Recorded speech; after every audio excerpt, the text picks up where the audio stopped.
Teori dan indikator pembangunan.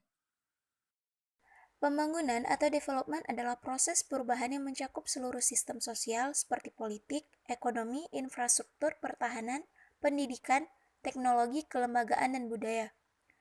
Beberapa ahli menganjurkan bahwa pembangunan suatu daerah haruslah mencakup 3 inti nilai. Yang pertama, ketahanan, yaitu kemampuan untuk memenuhi kebutuhan pokok atau pangan, papan, kesehatan, dan proteksi untuk mempertahankan hidup. Yang kedua, harga diri. Pembangunan haruslah memanusiakan orang. Dalam arti luas pembangunan, suatu daerah haruslah meningkatkan kebanggaan sebagai manusia yang berada di daerah itu. Yang ketiga, ada freedom from servitude, yaitu kebebasan bagi setiap individu suatu negara untuk berpikir, berkembang, berperilaku, dan berusaha untuk berpartisipasi dalam pembangunan. Indikator ekonomi pembangunan. Penggunaan indikator dan variabel pembangunan bisa berbeda untuk setiap negara. Di negara-negara yang masih miskin, ukuran kemajuan dan pembangunan mungkin masih sekitar kebutuhan-kebutuhan dasar, seperti listrik masuk desa, layanan kesehatan pedesaan, dan harga makanan pokok yang rendah. Sebaliknya, di negara-negara yang telah dapat memenuhi kebutuhan tersebut, indikator pembangunan akan bergeser kepada faktor-faktor sekunder dan tersier. Indikator ekonomi pembangunan yang pertama, yaitu pendapatan per kapita. Pendapatan per kapita, baik dalam ukuran GNP maupun PDB, merupakan salah satu indikator makroekonomi yang telah lama digunakan untuk mengukur pertumbuhan ekonomi. Dalam perspektif makroekonomi, indikator ini merupakan bagian kesejahteraan manusia yang dapat diukur, sehingga dapat menggambarkan kesejahteraan dan kemakmuran masyarakat. Yang kedua, struktur ekonomi.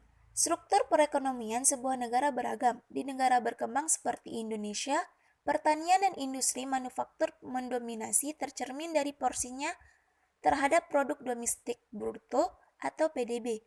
Sementara di negara maju seperti Amerika Serikat, sektor jasa umumnya mendominasi. Dalam ekonomi, struktur ekonomi sebuah negara biasanya diklasifikasikan menjadi 4 kelompok. Yang pertama, sektor primer, yaitu terdiri dari pertanian, perikanan, dan kegiatan seperti pertambangan dan ekstraksi minyak. Pengolahan sumber daya alam adalah yang utama di sektor-sektor ini. Yang kedua, sektor sekunder, mencakup berbagai kegiatan manufaktur. Contohnya adalah pengolahan makanan, produksi minuman, tekstil dan pakaian, produksi besi dan baja, manufaktur kendaraan dan elektronik. Yang ketiga, sektor tersier, mencakup sektor jasa seperti perdagangan, restoran, transportasi, logistik, perbankan, asuransi, dan pendidikan. Yang keempat, ada sektor kuarter. Kelompok ini relatif baru dan digunakan untuk membedakan sektor jasa yang berbasis pengetahuan dan yang tidak berbasis pengetahuan. Sektor ini mencakup bagian ekonomi yang berbasis pengetahuan, terutama penyediaan informasi.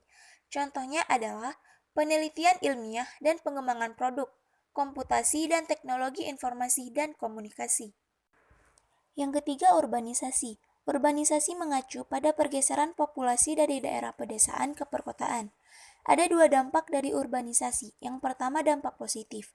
Urbanisasi dapat berdampak positif bagi desa atau daerah asal, yaitu desa yang memiliki jumlah penduduk yang banyak dapat dikurangi dengan adanya urbanisasi. Semakin meningkatnya kesejahteraan penduduk desa, karena kaum urban yang mengirimkan uang dan hasil pekerjaannya kepada keluarganya. Yang kedua, dampak negatif. Salah satu dampak negatif adanya urbanisasi adalah desa menjadi kekurangan sumber daya manusia. Ini diakibatkan dari terlalu banyak masyarakat desa yang berpindah ke kota, sehingga orang yang membangun desa semakin sedikit. Yang keempat, angka tabungan. Alasan angka tabungan sebagai salah satu indikator keberhasilan pembangunan ekonomi adalah bermula dari perubahan struktur ekonomi. Perubahan yang dimaksud adalah ketika sektor pertanian beralih ke sektor perindustrian, maka tingkat produktivitas akan meningkat dan output yang dihasilkan juga akan naik. Maka tabungan adalah modal dalam sebuah perekonomian. Semakin banyak angka tabungan yang dimiliki dalam perubahan struktur ekonomi, maka dapat disimpulkan bahwa perekonomian semakin berkembang. Yang kelima, ada indeks kualitas hidup. Secara umum, kita mengetahui bahwa indeks kualitas hidup dibagi menjadi 3 bagian. Yang pertama, angka rata-rata harapan hidup, yang kedua, angka kematian bayi, yang ketiga, angka melek huruf atau melek aksara. Yang keenam, indeks pembangunan nasional. Alasan indeks pembangunan nasional sebagai salah satu indikator keberhasilan pembangunan ekonomi adalah indeks inilah yang nantinya akan membandingkan indeks kualitas hidup dari suatu negara. Yang ketujuh, ada pendidikan. Pendidikan merupakan salah satu indikator pembangunan ekonomi karena kita bisa melihat suatu negara memiliki pembangunan ekonomi yang maju. Apabila tingkat pendidikan tinggi, yang dimaksud adalah dilihat dari angka melek huruf masyarakat di suatu negara. Indeks kemiskinan. Kemiskinan adalah suatu kondisi ketidakmampuan secara ekonomi untuk memenuhi standar hidup rata-rata masyarakat di suatu daerah. Kondisi ketidakmampuan ini ditandai dengan rendahnya kemampuan pendapatan untuk memenuhi kebutuhan pokok baik berupa pangan, sandang, maupun papan. Kemiskinan juga dianggap sebagai bentuk permasalahan pembangunan yang diakibatkan adanya dampak negatif dari pertumbuhan ekonomi yang tidak seimbang, sehingga memperlebar kesenjangan pendapatan antar masyarakat maupun kesenjangan pendapatan antar daerah. Beberapa indikator kemiskinan. Yang pertama, indikator kemiskinan berdasarkan dimensi ekonomi. Yang kedua, indikator kemiskinan berdasarkan dimensi peran pemerintah. Yang ketiga, indikator kemiskinan berdasarkan dimensi kesehatan. Gini rasio. Gini rasio merupakan indikator yang menunjukkan tingkat ketimpangan pengeluaran secara menyeluruh. Rasio Gini bernilai 0 menunjukkan adanya pemerataan pendapatan yang sempurna atau setiap orang memiliki pendapatan yang sama. Sedangkan rasio Gini bernilai 1 menunjukkan ketimpangan yang sempurna atau satu orang memiliki segalanya sementara orang-orang lainnya tidak memiliki apa-apa. Dengan kata lain, rasio Gini diupayakan agar mendekati 0 untuk menunjukkan adanya pemerataan distribusi pendapatan antar penduduk. Analisis Pareto Optimum. Pareto Optimum dapat diartikan sebagai sebuah kondisi di mana sudah tidak mungkin lagi mengubah alokasi sumber daya untuk meningkatkan kesejahteraan pelaku ekonomi atau better off tanpa mengorbankan pelaku ekonomi yang lain atau worse off.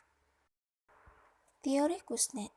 Dalam hasil penelitian Kuznets memperoleh hasil penelitian di bidang yang pertama, sektor pertanian. Perubahan sektor ini dalam penciptaan produksi nasional secara relatif hampir bersamaan dengan perubahan terhadap penyerapan tenaga kerja. Yang kedua, sektor industri. Perubahan sektor ini dalam penciptaan produktivitas nasional secara relatif lebih besar jika dibandingkan dengan perubahan terhadap penyerapan tenaga kerja. Yang ketiga, sektor jasa. Perubahan sektor ini dalam penciptaan produktivitas nasional secara relatif lebih kecil jika dibandingkan dengan perubahan terhadap penyerapan tenaga kerja.